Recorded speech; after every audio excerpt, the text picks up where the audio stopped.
my brothers and sisters.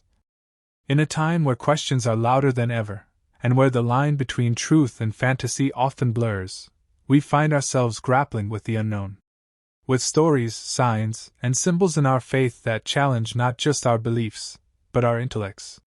One such story is that of Yajuj and Majuj, Gog and Magog.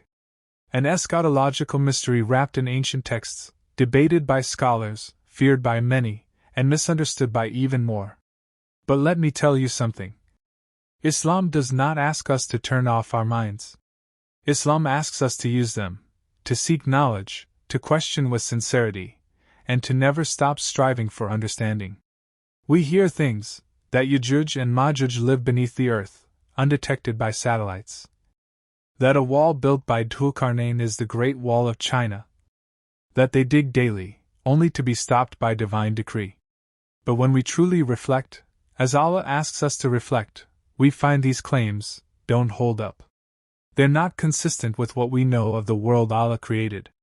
They're not rooted in verified knowledge, and many come from weak or questionable narrations. Even classical scholars like Ibn Kathir express doubts. So what do? Do we reject everything? No. We don't throw away revelation, but we don't abandon reason either. The Quran does not demand blind belief in impossible things. It calls us to reflect on signs, within the heavens, and within ourselves.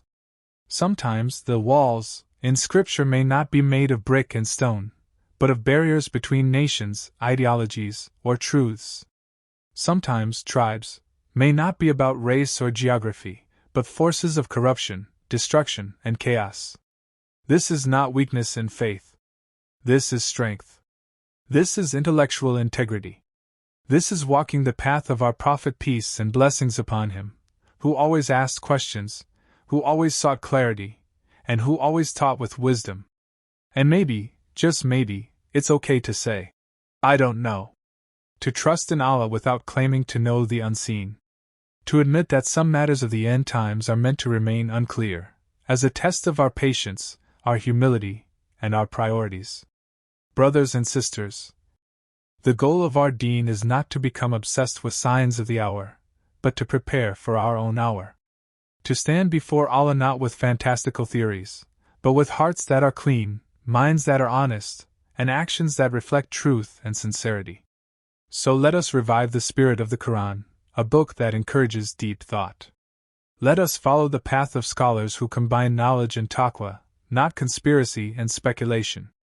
Let us embrace a faith that is strong enough to face hard questions, and humble enough to say, Allah knows best.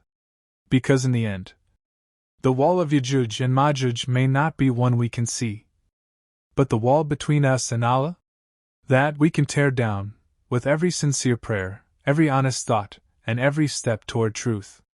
May Allah grant us knowledge that benefits, hearts that reflect deeply, and eyes that see through the confusion of the age, to the light of His guidance. Ameen.